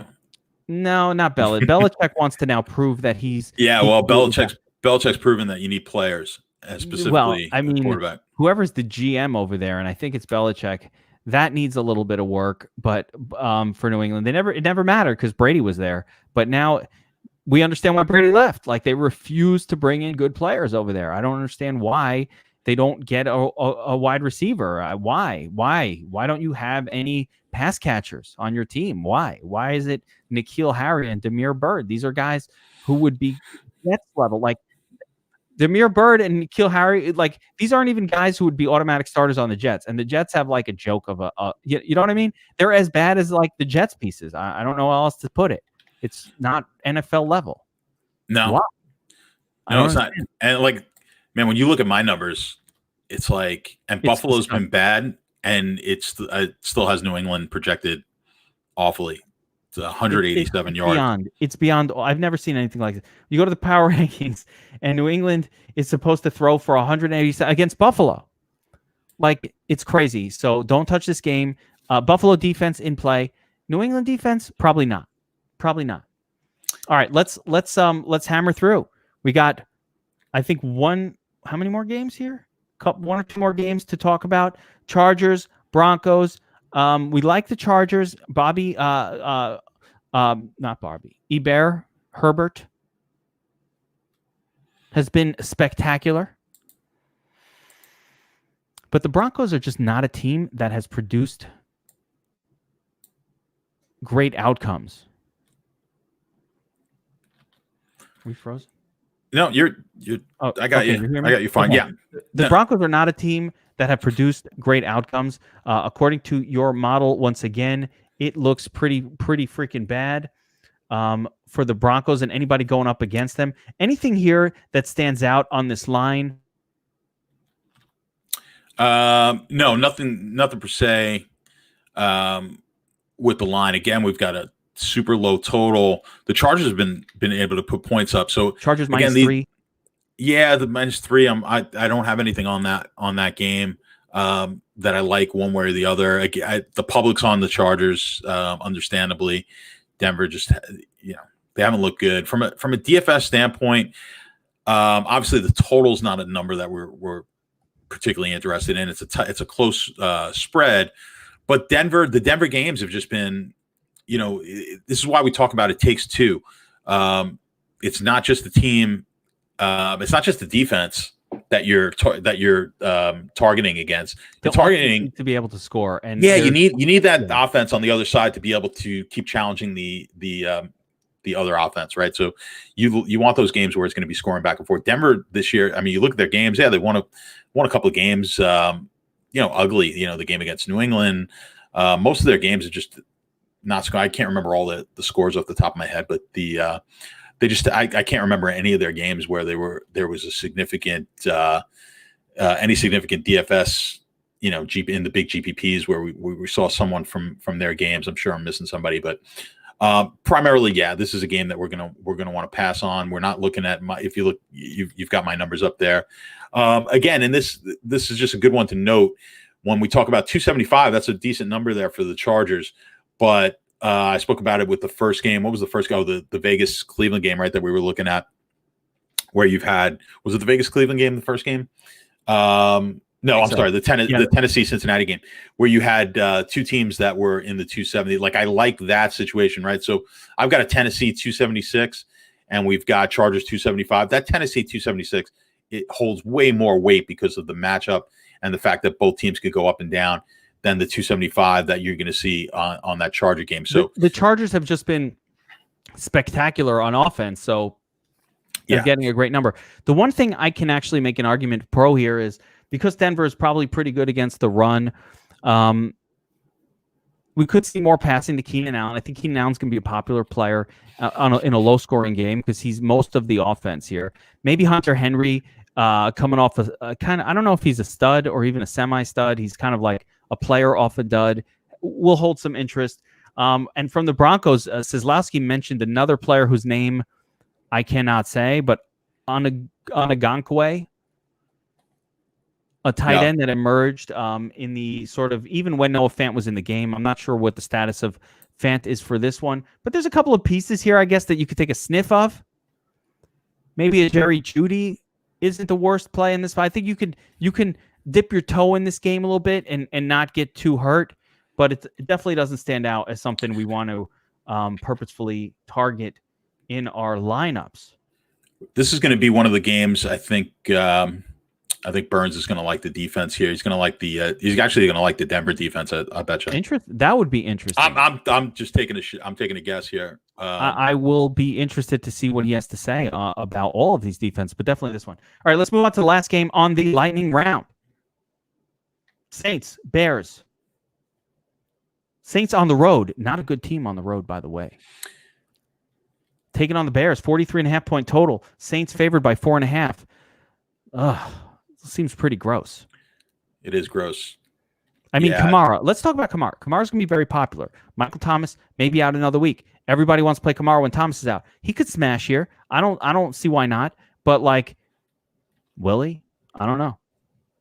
Seems like a scary place to play Kamara against the Bears on the road, priced up like crazy. Yeah, I'm not in love with it. Again, super low total for, I don't, we've been talking about the high totals. Oh, have we ever seen this many high totals? I think, since we've been jacking up these totals. This might be some of the lowest totals we've seen. When I first went in, John, we're on Wednesday, but I start to try to do my sheet. Yeah, Michael Thomas probably going to be out. Taco, sorry for your fantasy season-long team. Yeah, Thomas is still going to suffer. But so far this season, every week has been like, oh my God, there's so many great games to choose from. I don't know which one to go to. This feels like the first week where it's like, nothing really stands out as super sexy. So I think we're getting like an opposite week where none of the games really explode off the page as like, oh, must play, which makes it interesting in DFS. Yeah, no, it does. I mean, typically I don't love playing Breeze anyway, so I certainly don't like him out of the dome in Chicago. I don't know what the weather's going to be. Michael Thomas and no Michael Thomas. Manny Sanders got the Rona. Yeah, I mean, we're at the point now in the season where you got to start really paying attention to weather. November, again, I don't know what Chicago weather is going to look like. I haven't looked at the weather reports yet, but you take the Saints out of the dome, you take Breeze out of the dome. You never like that situation. And Kamara too. I think Kamara might be dangerous chalk. I would agree. Yeah, I'd be very hesitant. And could certainly, it could be. But if I'm playing single lineups or three maxes, something like that, I could certainly see myself not having any Kamara. MME, of course, you're going to want some pieces of Kamara. I don't think he's in a situation like Henry. Like last week, I just didn't play Henry. The thing with Kamara is I would have backed like Henry. It's rare. Last week was the spot though where you just didn't have to play him if you didn't want to. The thing with Kamara is even in a bad matchup, he could. He's got the potential, I think, more so than because he's a wide receiver. Exactly, because they could just throw him. He could get 10 catches in a game. But yeah, I'd be very hesitant. I'd probably want to be underweight here, under the market. On Kamara again, Breeze, I think is a pass for me. I don't like any of the pass catchers. And as far as Chicago, I mean, if you watched any of that game, it was disgusting. And it just has been. I mean, at what point does Trubisky come back? This is a better spot for Chicago's offense. It is. Like the only person clamoring for Trubisky back is Bobby Wow, Bobby Clinks. He wants Trubisky. He's so loyal, such a good dude. But he's like, I think he can still do it. He's not. Trubisky's done. But I think. If Allen Robinson is healthy, he's in the protocol, so I don't know. But yeah, he came back. If not, it's a disaster. I'm still not excited. You get Montgomery now. Like we heard all these things about Montgomery coming into the season last year. Now you get him by himself. Like, well, he's not getting the points because Cohen. Well, there's no excuses anymore. And he's not that good. No, it just has not been good. Yeah. So I real hesitant here. To take it. I don't like much on either side of the ball in this game, guys. All right, let's wrap it up. Geeks Vegas Lines and Betting Angles Show. I am Kevin Allen. For myself and for John, Statsational Alessia, good luck this weekend, everyone. Again, make sure to sign up at DFS Army as a VIP if you have not already done so. It's $1.25 a day. You get the best DFS advice for all sports, optimizer projections, chat, all the incredible things that lead to incredible wins, like, where is it? Do I still have it? Like this one, $237K. $237,000 winner. And it's not a fluke because I could show you 3 more wins from this exact contest, a 15K, a 2K, a 4K, depending what lineup what tournament they entered. Everybody hit it. Get in DFS Army. There's a reason why we crush. We do things different than all the other DFS advice sites, and we were here before all those guys, and we'll be here long after they're gone. DFS Army, get signed up. For John's bets, go to sportsbetarmy.com. Sign up as a VIP over there. You will get John's tips. He mentioned a bunch of picks for this Sunday's NFL slate. That's just nonstop. Even as we did the show, John, my little notification bar on my computer popped up like 5 times with different bets for the college football. Got everything's popping up on my screen. I'm like, Bundesliga soccer. I'm like, what the fuck is Bundesliga? I don't even know what country it's in. And there are bets going on it. I don't know what the hell it is. That's what's happening over there. Constant bets, props, whatever you need, it's going on. You get the action, get the sickness. You can massage your sickness. By the way, gambling, if you have a problem, call 1-800-GAMBLER. Make sure to bet within your means. And finally, We would like to thank, wait, let me get that on screen. We would like to thank No House Advantage, the sponsor of this podcast. And we would like you to thank them by going and signing up over there using promo code ARMY. Go to nohouseadvantage.com and play props games for cash for Kevin, for John, for DFS Army, for everybody. Good luck this week. Yeah, somebody's telling me Bundesliga, German soccer. Like, they're betting on German soccer, bro. What the hell is that? It's Bundesliga. I thought it was something else. I thought it was actually totally something different. So I'm glad it's that. I thought it was, I don't even gonna tell you what I thought it was. All right. That'll do it for myself and John. Good luck this week, everyone. We'll see you back on Friday with the Wolfpack for DFS Army VIPs. Take care, everyone.